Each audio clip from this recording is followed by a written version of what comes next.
It's 2002 and this is NWA TNA. We are rebooking from the very beginning on Pro Wrestling Sim. My name's Anders and this is Spike Piledriver. Please subscribe to the channel for more content and let's get straight into this brand new series. Right, it is June 19th, 2002 and we are about to start the very first TNA weekly pay-per-view. Right, let's get straight into the action. And we will begin with a video package highlighting the 16 men who are into a NWA World Heavyweight Championship tournament. And we'll have a look at the brackets right away. So, in the top half, which are the matches which will happen next week, so the second weekly pay-per-view, we've got Malice, formerly known as The Wall in WCW. Low Key, who's an independent star as of this point in time. Jeff Jarrett, again, formerly WWF and WCW. Vampire Warrior, used to be Gangrel in the WWF. And then Conan and Psychosis from WCW. Jerry Lynn against Steve Corino, ECW grudge match, both former ECW world champions. That's the top half of the draw. Again,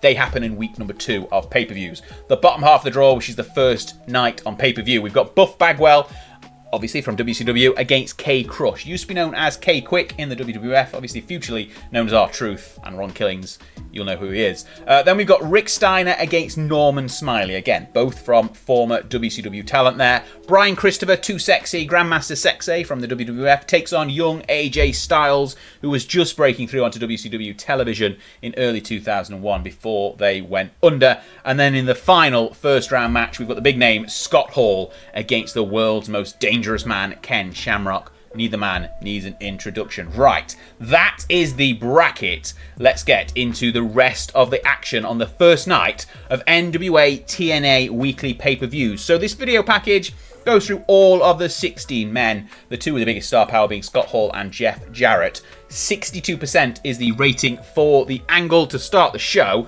and then we're going to go straight into the first round match, and it's AJ Styles against Brian Christopher. Obviously, AJ putting in a massive effort, Brian Christopher being the star, but AJ Styles picks up the perhaps upset victory. A 1-star match quality, 46% overall. The crowd were in love with this segment. They made the rating even better. AJ Styles picks up the win and the big popularity boost as well. Again, 46% overall rating. After the match, Brian Christopher is frustrated and attacks AJ Styles, but K Crush rushes down to the ring and saves him. He chases him off, but before he can really help AJ to his feet, Buff Bagwell makes his entrance, and it looks like we're going straight into match number 2 of the evening. This one, 3 parts to it, gets a 64% overall score for the angle. And then we have that match indeed. It's K Crush against Buff Bagwell. Again, similar to the last one, K Crush putting in the most effort, Bagwell with the big star quality. They've got decent chemistry, but it's K Crush with the upset victory again over the former WCW star. Not quite having enough psychology in this one for the length of the match. 10 minutes, 51% overall score. Then we have a promo from Conan. K-Dog is here and he's talking about his opponent next week, who he knows very well. It's Psychosis. He doesn't want to look past him, but he does want to run forward to the NWA title. Then we have non-tournament action. It's a 6-man tag. Steve Corino, Lash LaRue and Justice, who is going to be futurely known as Abyss in TNA, defeat Christian York and Jerry Matthews, formerly of ECW, and the Amazing Red. Pretty much a dud just to get Steve Corino a victory on week number 1. Essentially here, 32% score overall. Then we have AJ Styles thanking K Crush backstage for his help earlier in the night, and congrats to him as well for his victory over Buff Bagwell. Then Jeremy Borash makes an interruption and announces that a tag team match has been made for next week on pay-per-view. This one gets a 54% score overall, and we've got a tag team match set next week as well. Then we have 2 young men, Monty Brown against Sonny Siaki of the Flying Elvises. Monty Brown makes light work of them in a bit of a dud match. Both Jorge Estrada and Jimmy Yang try and interfere to no avail. Then we've got Jeremy Borash interviewing Jeff Jarrett backstage ahead of his first round clash next week against Vampire Warrior.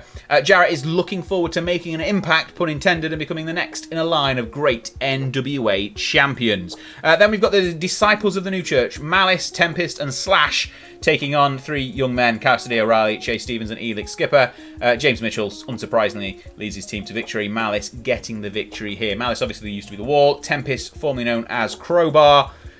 But we have a promo afterwards where James Mitchell introduces us to his disciples. He talks up his dominant force, the crown jewel of his team, Malice, who will be the next NWA World Champion. He also hints that Tempest and Slash will be gunning for the tag team titles when they do arrive in the promotion. There is no one around in NWA or TNA who can stop the disciples of the new church. Then we have Rick Steiner against Norman Smiley, our next first round action. A bit of a quiet match here, nothing really to go through. Rick Steiner picks up the victory. 1-star match, 57%. Backstage, Buff Bagwell and Brian Christopher are basically consoling each other after their injustices in the opening of the tournament. Scott Hall then approaches them and tells them that he has a proposition and will carry them to the top if they have his back tonight against Ken Shamrock, suggesting a bit of an alliance has been formed. We'll see how that goes on later. Then we get the entrances for the main event. Both Ken Shamrock and Scott Hall making their way down to the ring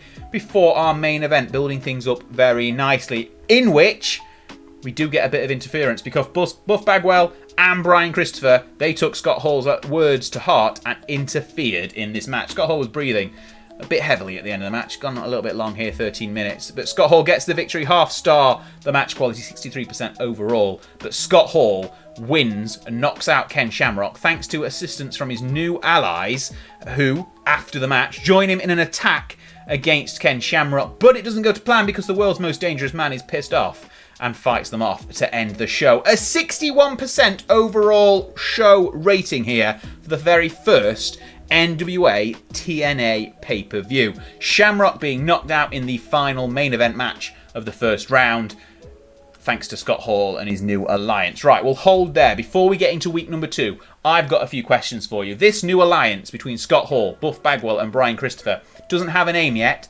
Let me know down in the comments your thoughts on what that name should be. Also, when we get to the end of pay-per-view number 2, which is coming up in a second, I'll put the brackets back up, the updated brackets, and I want you to let me know your thoughts and your picks on who's going to be the first NWA World Heavyweight Champion under the NWA TNA banner. Now it's on to week number 2, the 26th of June, for the NWA TNA weekly pay-per-view. So here we go. Week number 2 starts with a video recap of last week's main event. You've just seen it. We don't need to go over it in too much detail. Scott Hall and his new associates tried to beat up Ken Shamrock after knocking him out of the tournament. Didn't help though, Shamrock run them off. First round matchup action, Malice defeating Low Key in a bit of a quick one. 5 minutes, Malice getting the victory, half a star. Basically, Malice is getting put over here. He's going to win this one against the slightly unknown Low Key. Backstage, Rick Steiner's with Jeremy Borash. You can see that K-Crush is busy with his tag team match tonight, but don't get confused and don't overlook him. The dog-faced gremlin has got a bite that's much worse than his bark, and his bark is pretty dangerous. 70% overall for that angle. Then we get the ECW grudge match, which is a bit of a dud, unfortunately, because we tried to steal the show and didn't quite have the wrestling ability to get there, nor the psychology to go 14 minutes, which is a shame between Jerry Lynn and Steve Corino. Dud, 37%, but the win comes for Steve Corino thanks to interference from Justice, who he teamed with last week, who he has now announced is his new bodyguard, unsurprisingly, after stepping in and helping him out last in the match that's just finished. So Steve Corino obviously needs a big man in his corner because that's his gimmick. 62%. Then we go to a non-tournament match. Christopher Daniels gets the victory over Amazing Red. 1.5 star, good match. Not really good crowd reaction because neither men are very well known. But Christopher Daniels does the heavy lifting and gets the victory in this one. 33%. As a rating overall. Then he grabs a mic and he suggests that even though there are other people running around this place calling themselves disciples, he is the one true fallen angel and he's ready to take NWA and TNA by storm. He's got some big plans for the future and we'll get onto them going forward. Then we have K-Crush and AJ Styles backstage talking shop, discussing their ongoing issues with Scott Hall and his as yet unnamed group of Buff Bagwell and Brian Christopher. Styles warns Crush not to forget about Rick Steiner though, because next week they both have a chance to make it to the semi-finals. A good promo there from the two young stars and the future of NWA TNA. A 73% overall score for this angle and moves us forward nicely in our ongoing storyline. Then we have Conan against Psychosis. Both Mexican men know each other well thanks to their time in Mexico and WCW. But Conan gets the victory. 2-star match rating, perhaps the best one we've had so far. Final score of 55%. But it's not over there because Conan tries to basically give his respect to Psychosis after the match. Thanks him for a great match, but Psychosis just slaps him across the face and walks away. 65% there, the angle.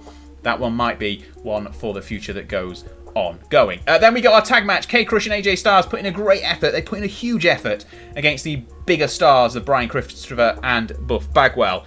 They got decent chemistry as well, but Scott Hall and his presence at ringside allows his men to get the victory. Despite being knocked out of the tournament, they get the victory in this tag team match, and Buff Bagwell and Brian Christopher get one back. I can't say Brian Christopher very quickly. They get one back over the two men who knocked them out of the tournament.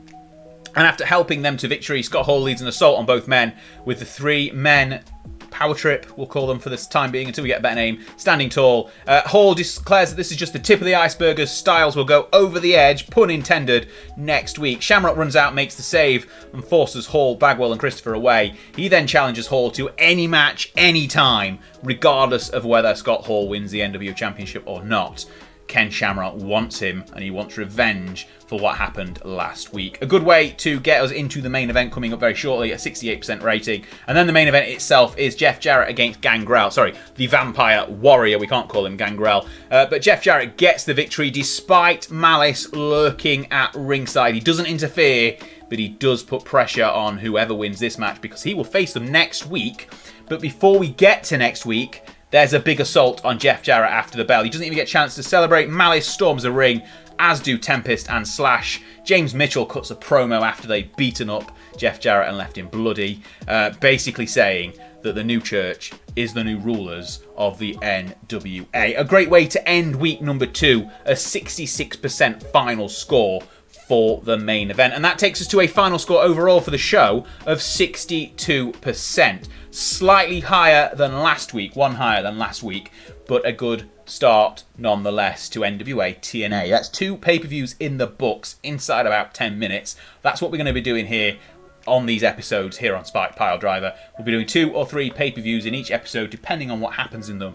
Next time round we're going to do 3 because we want to crown an NWA World Champion in the next episode, so it'll be slightly longer. We'll have 3 weeks worth of pay-per-views to go through. So that's why I'm showing you now the tournament bracket, updated obviously with the first round action. So we've got Malice and Jeff Jarrett, Conan, Steve Corino, K-Crush, Rick Steiner, AJ Styles, Scott Hall. They are the quarterfinal matches. They all happen on the next weekly pay-per-view.